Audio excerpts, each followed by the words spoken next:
परमेश्वर Dayal XMLA Uttar Pradesh constituency हमारा Robertsganj Sonbhadra district है। हम लोग आज यूपी से चल कर आए हैं जो देश की पवित्र भूमि नागपुर, जहां बाबा साहब डॉक्टर भीमराव अंबेडकर जी बौद्ध धर्म अपने कई लाख अनुयायियों के साथ ग्रहण किए थे और बाबा साहब उस धर्म में अपने को बदले थे जो भगवान बुद्ध पूरे दुनिया को करुणा और मैत्री का संदेश दिया, सत्य हिंसा जीवों पर दया करने का संदेश दिया। उस धर्म को पुनर्जीवित करने के लिए बाबा साहब डॉक्टर भीमराव अंबेडकर ने इस पावन भूमि पर नागपुर की जमीन पे सरजमी पे उन्होंने बौद्ध धर्म की दीक्षा ली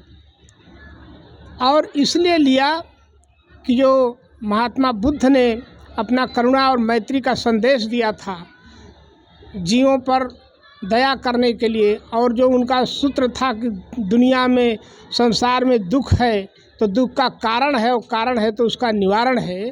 तो ये संदेश जो भगवान बुद्ध ने दिया था उसको पुनर्जीवित करने के लिए बाबा साहब ने ऐसा किया था जो आज भारत में ही नहीं दुनिया के तमाम मुल्क में फल फूल रहा है। और इस बौद्ध धर्म को अपना करके लोग आज महाशक्ति के रूप में चीन, जापान, मंगोलिया, कोरिया, जर्मनी और फ्रांस, म्यांमार, नेपाल, भूटान, तमाम दूसरे देश के श्रीलंका, दूसरे देश के धरती पे जो बौद्ध धर्म गया वो पल्लवित हो रहा है, फूल फल रहा है और वहाँ के लोग अपने जीवन में तरक्की ला रहे हैं। दुख की बात है कि जिस धरती पर भगवान बुद्ध का आविर्भाव हुआ और दुनिया का सबसे बड़े क्रांतिकारी जिनको माना गया, और बाबा साहब अम्बेडकर जो दुनिया के सबसे बड़े विद्वान थे, जो आज तक दुनिया का कोई भी मुल्क इतना बड़ा विद्वान पैदा नहीं कर सका, उन महान विद्वान की जो सोच थी, जो मंशा थी, उन्होंने तमाम जलालतों को झेलकर, विरोधियों को झेल करके, तमाम अपमान, भूख प्यास को बर्दाश्त करके जो शिक्षा लाभ किया और देश के भारत भूमि पर धर्म जो सामाजिक और धार्मिक व्यवस्था थी उसके अंतर्गत सबसे अंत्यज बिरादरी में जन्म लिया, बहिष्कृत बिरादरी में जन्म लिया, जिनको स्कूल में पढ़ने नहीं दिया जाता था, वो बाबा साहब दुनिया के सबसे बड़े विद्वान हुए। और ये कल्पना नहीं की जा सकती कि उस अंत्यज परिवार में जन्म लिए बाबा साहब दुनिया की सबसे बड़ी यूनिवर्सिटी जो कोलंबिया यूनिवर्सिटी थी उसमें उन्हें पढ़ने का मौका मिला और उसमें विद्या लाभ किए, अध्ययन किए और बहुत सारी डिग्रियाँ MA, MSc, PhD, DSc, LLD, graduate, bar at law के साथ जो है 4 सब्जेक्ट में उन्होंने PhD किया था और कुल 32 डिग्री हासिल की थी। तो ऐसे महान विद्वान, ये सारे विद्वता का फ़ायदा जिनको इतना अपमानित किया गया इस देश की धरती पे और महाराष्ट्र की धरती पे कि स्कूल में उन्हें पढ़ने नहीं दिया जाता था, इस क्लास में बैठने नहीं दिया गया, लेकिन विदेश के धरती पर जो उन्होंने ज्ञान अर्जन किया कई देशों में जा कर के, उसका फ़ायदा इस भारत के लोगों को दिया। उन्होंने इस देश से बदला लेने का काम नहीं किया बल्कि इस देश के समाज को, लोगों को बदलने का काम किया बाबा साहब, और ऐसा अनोखा संविधान दिया जिसे दुनिया का सबसे अच्छा संविधान माना गया है। सबसे बड़ा लोकतांत्रिक देश जो माना जाता है वो संविधान के वजह से माना जाता है। और हमारा भारतीय संविधान का जो संरचना किए बाबा साहब, वो संविधान समता, स्वतंत्रता, न्याय और बंधुत्व पर आधारित संविधान है। जो पहले की व्यवस्था थी, यहाँ की जो धार्मिक और सामाजिक व्यवस्था थी, असमानता, अन्याय, घृणा और गुलामी पे जो आधारित समाज थी, उसको एक झटके में बाबा साहब ने संविधान के तमाम आर्टिकल, अनुच्छेद 14, अनुच्छेद 15, 4, 16, 4, अनुच्छेद 17, अनुच्छेद 19, 21 में, 344 में तमाम प्राविधान किया यहाँ के दुखित पीड़ित लोगों के लिए कि उन्हें ज़िंदगी समुन्नत बनाने का अवसर मिले। और बाबा साहब की देन है कि उसी संविधान के तहत आज सबसे जो पछाड़े हुए लोग थे, जो बहिष्कृत लोग थे, उन लोगों ने संविधान का फ़ायदा उठाकर आज पढ़ लिख करके अध्यापक बन रहे हैं, वकील बन रहे हैं, जज बन रहे हैं, MP MLA बन रहे हैं, मिनिस्टर बन रहे हैं, IAS IPS के कुर्सी को सुशोभित कर रहे हैं। इतना नहीं, बाबा साहब ने जो संविधान के अनुच्छेद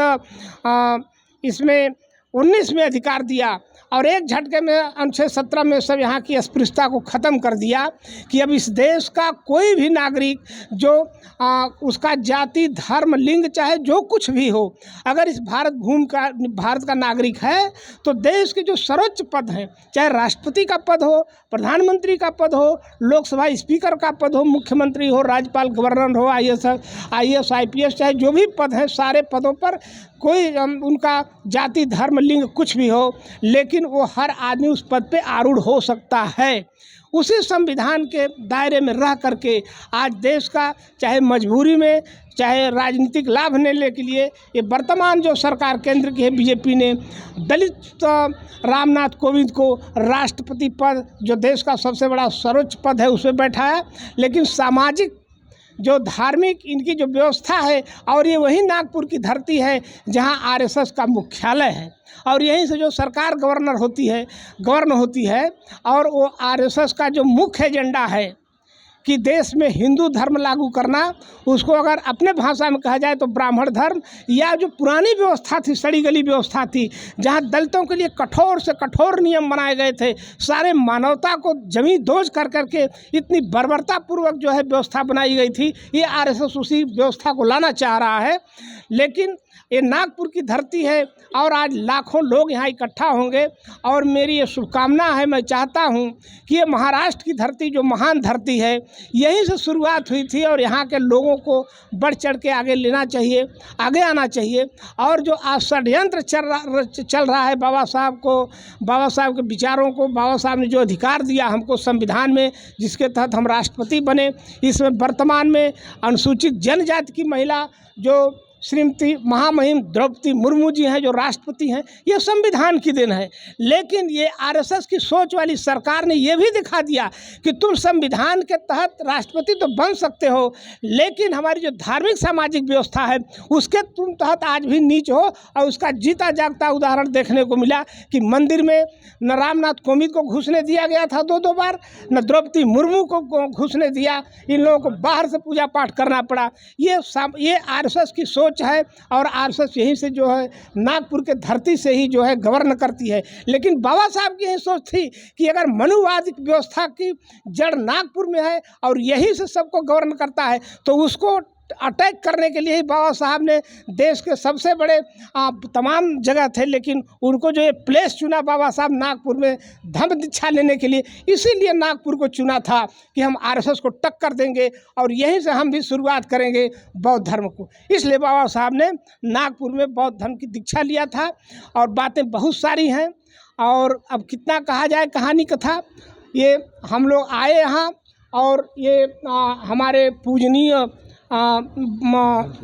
भंते देवानंद जी हैं, हम लोग यहाँ आए, रुके, यही रात भी मैं रुका था, और इनके सानिध्य में हम लोग बड़े आराम से, बहुत बढ़िया यहाँ सगुन शांति मिल रही है। और हम तो बहुत घूमते रहते हैं तमाम जगहों, जितने बौद्ध स्थल हैं, हिस्टोरिकल प्लेस हैं, सब आते रहते हैं, देखते हैं। राजनीति के अलावा हम लोग ये भी सोच है बाबा साहब से विचारों से ओतप्रोत हैं, इसलिए घूमते रहते हैं। तो हम इन भंते जी के सानिध्य में हम लोग यहाँ रुके, और बड़ा अच्छा हमको लग रहा है। एक कर्नाटक के साथी आए हुए हैं हमारे, और कहाँ के हैं, और गुजरात के साथी हैं, और ये उधर साइड में भंते जी और हैं। तो हम लोगों को बड़ा अच्छा लगा। अब हम यही कामना करेंगे भंते जी से कि इनका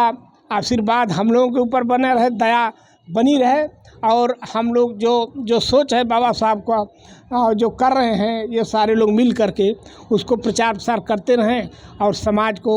आगे बढ़ाने का काम करें।